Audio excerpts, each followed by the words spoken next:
Olá, eu estou aqui hoje com o Jean Willis para falar um pouco do trabalho dele, de toda a atividade que ele faz no Congresso Nacional. E Jean, tudo bem? Tudo bem, Bia. Então, há poucos dias você protocolou no Congresso Nacional um projeto de lei para regulação do uso e comercialização da maconha. Sim. No projeto se prevê 40 gramas de consumo mensal para o usuário da droga. Como você chegou a esse número? Como chegaram a esse número? Existe algum estudo? Existe. Esse projeto ele foi construído em parceria com diversos grupos de interesse que desenvolvem já um trabalho de legislação comparada, que compara diferentes legislações e políticas de drogas no mundo inteiro. Então, é a Rede Pense Livre, o Grow Room, o Setorial de Drogas do PSOL, a USP, né, a Fiocruz, que tem um trabalho de uso terapêutico da maconha, que mais? Um grupo de juízes anti-proibição da maconha. Foi um projeto... Eu não sabia que tinha um grupo Tem um grupo de juízes e policiais anti-proibicionistas, né? Uhum. Esse projeto foi construído em parceria com esses grupos todos. É um projeto, ele está muito bem fundamentado, teoricamente, embasado. E ele dispõe, é um projeto que regulamenta, legaliza e regulamenta a maconha. Ele não libera a maconha. É importante dizer isso para as pessoas. Eu não sou a favor da liberação da maconha, porque a maconha, na prática, ela já está liberada, né? Na prática, ela já está liberada de qualquer regulamentação. É isso que eu queria entender, porque você, numa declaração que você fez a um jornal, você disse que a maconha já era livre. Sim, ela já é. Explica. Eu vou explicar, ela já está liberada, não há nenhuma regra para maconha. Hoje, se um garoto de 12 anos quiser adquirir maconha, ele adquire. Não tem nenhuma regra. Se uma pessoa quiser vender maconha ilegalmente, um traficante, a 10 metros de uma escola, ele pode fazer isso. A pessoa pode ir lá e vender. Uma pessoa consome um usuário de maconha hoje, não tem nenhuma regulação que garanta a ele que a maconha que ele está consumindo é uma maconha pura, uma maconha não contaminada com outras substâncias, né? Não há na maconha que ele compra nenhum tipo de informação ao usuário que diga quais são os danos à saúde que a maconha pode produzir. Então, na prática, a maconha está liberada. E o que é que e ela está liberada apesar de todo o gasto que a gente faz com a guerra à maconha. Não, fora que a proibição, não, ao invés de proteger, como aparentemente Sim. ela desprotege, né? É isso que eu quero explicar para as pessoas. Assim, a maconha está liberada apesar de todo o custo que a gente tem com a chamada guerra às drogas. E esse custo não é só um custo financeiro que a gente gasta como sociedade para combater as drogas com polícia, com armamento. Tem um custo que é de vidas. Hoje a guerra às drogas produz 50 mil homicídios por ano no Brasil. Muito alto. 50 mil homicídios. Nós somos a 4ª maior população carcerária do mundo. Ou seja, a gente está trancafiando pessoas. Dessa população carcerária, das pessoas que estão presas no Brasil hoje, 70% estão presas por tráfico de drogas. E desses 70%, a grande maioria não praticou crimes violentos associado ao tráfico, né? Sequestro, homicídios. Muitas eram tão somente traficantes, vapores, que estão presos porque estavam vendendo ilegalmente a drogas. Fizeram uma opção quase que pelo emprego, porque a gente sabe muitas vezes que os soldados do tráfico são aliciados pelo tráfico porque recebem dinheiro, porque não tiveram chance de se posicionar no mercado de trabalho de outra maneira, né? Então está tudo errado com essa política de drogas. A maconha continua liberada, o número de usuários continua aumentando e a gente gastando e a gente matando pessoas. Basta a gente ver o exemplo da Cláudia, que foi arrastada, teve o seu corpo arrastado pela viatura. A Cláudia morreu por causa da guerra às drogas. Os policiais que estavam lá e que alvejaram ela, estavam lá supostamente para enfrentar traficantes. O custo da guerra às drogas é um horror, então a gente precisa rever isso. O meu projeto de lei é um projeto que vai no sentido contrário. A maconha deixa de ser liberada, passa a ser legalizada e regulamentada. Vigiada, digamos. Claro, se a gente regulamenta, a gente garante aos usuários a liberdade de adquirir e comprar uma maconha não manchada de sangue, né? De adquirir uma maconha que venha com informações sobre os danos à saúde, como tem o cigarro hoje, né? Quer dizer, hoje o tabaco produz câncer, produz efizema pulmonar, é ruim para as grávidas. Entretanto, as pessoas têm o direito de escolher se elas querem ou não fumar. Vem lá na carteira, cigarro produz câncer. Ok, eu tenho essa informação, sei disso, mas eu tenho a liberdade de fumar. Álcool produz uma série de problemas. Ora, eu tenho a liberdade de sei que o álcool produz danos à minha saúde, mas eu quero beber nos fins de semana com os meus amigos. Ok, mas eu não posso beber e dirigir. Por que eu não posso beber e dirigir? Por que a gente pode criar uma lei seca? Porque o álcool é legalizado.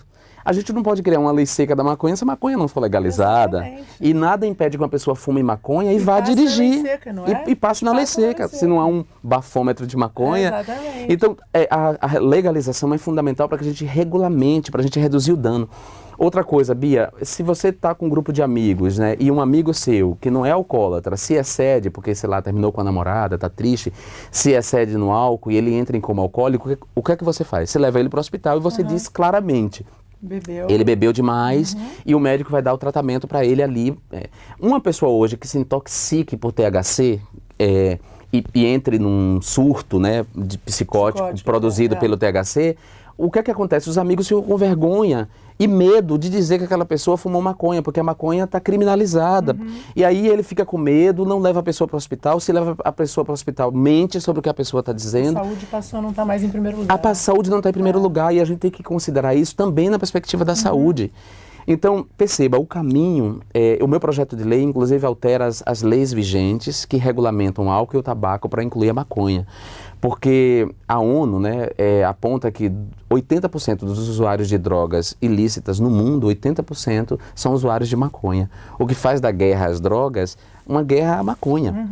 E se líderes do mundo inteiro, como, né, o Fernando Henrique Cardoso, que foi presidente da República, o Bill Clinton, o Kofi Annan, que era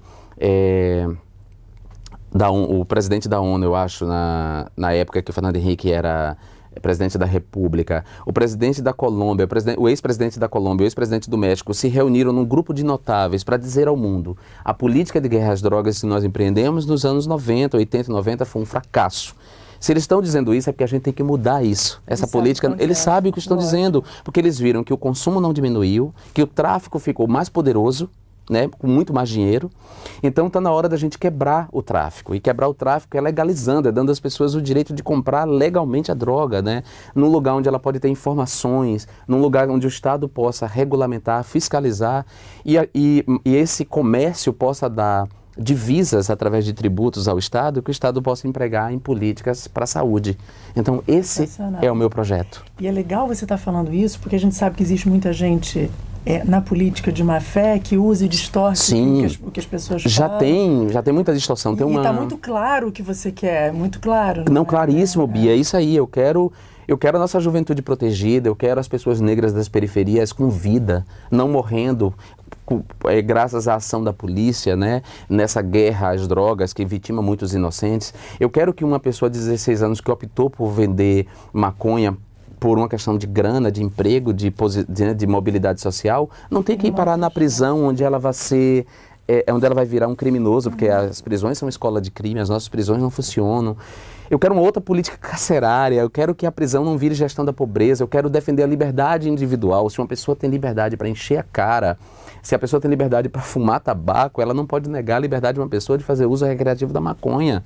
Quer dizer, uma sociedade como a nossa, que consome Rivotril, né? Pensei no Rivotril, você quer todo mundo toma Rivotril. Todo mundo toma Rivotril, entendeu? Quer dizer, por que vai falar da maconha? Então a gente precisa deixar de ser hipócrita. E há muitos políticos cínicos, hipócritas e de má fé, inclusive muita gente já deturpando o meu projeto de lei, com mentiras nas redes sociais. Então, que bom que eu tenho a chance de poder dizer. Eu achei que ficou tão claro, didático. Se alguém não entendeu, é porque não quer entender. Exatamente. Só para terminar, qualquer droga, qualquer liberação, qualquer legalização, ela requer uma conscientização do povo. Sim. E essa conscientização, ela acontece por meio de educação, né? Sim. Existe algum projeto paralelo?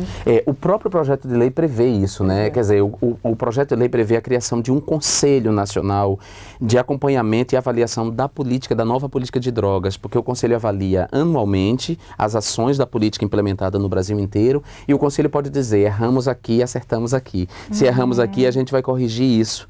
E se acertamos, vamos insistir naquilo, entendeu? Como se fosse um projeto piloto, para acertar, a versão beta. Na verdade, se a gente conseguir aprovar esse projeto, o projeto cria o Conselho, e aí o Conselho é paritário. 50% dos membros do Conselho são do governo, 50% da sociedade civil. Então, é um conselho para acompanhar a implantação da política de drogas, que é fundamental. O projeto também prevê que o governo federal atualize anualmente a lista das drogas ilícitas. É preciso que ele revise. E essa revisão da lista de drogas ilícitas tem que ouvir a academia. Então, por exemplo, é fundamental hoje que a maconha seja liberada também porque muitos casos de cânceres e muitas doenças são tratadas com a maconha, com THC. Glaucoma, né? Glaucoma, alguns tipos de câncer, poliomielite, o tratamento das pessoas com pós-pólio e com pólio. Eu não tenho toda a lista agora, mas o projeto elenca, assim. Então, a gente não pode deixar de fazer uso dessa droga porque ela é ilegal, a gente precisa legalizar ela, inclusive, para fazer o uso terapêutico, né? Bia, eu tenho certeza que a gente vai ser melhor como sociedade, entendeu? Sim, é uma construção, né? Você, claro, a sociedade. A gente precisa, e aí eu concordo com você, educação. E a educação, ela vai acontecer se as pessoas agirem com honestidade, se elas pararem de mentir e de distorcer os fatos, né? O que se está em jogo não é a liberação, nem é sequer, porque quando a gente fala assim, legalização da maconha e confunde com liberação, as pessoas têm uma ideia de que a partir de amanhã a maconha vai estar liberada em qualquer lugar. Não é isso, não é liberação. Liberada ela já é legalização e regulamentação. E aí, através da legalização e da regulamentação, a gente vai poder dizer quem pode e quem não pode, tanto produzir quanto vender, quem pode e quem não pode consumir, né? Porque por menor de idade não pode consumir, não pode ter acesso, né? E alguém vai dizer assim, Jean, mas atualmente menor de idade tem acesso a álcool. Ok, tem acesso porque os pais não cumprem o seu papel de pai. Os estabelecimentos, alguns, né? Alguns. Muitos até respeitam. Muito, a grande maioria respeita.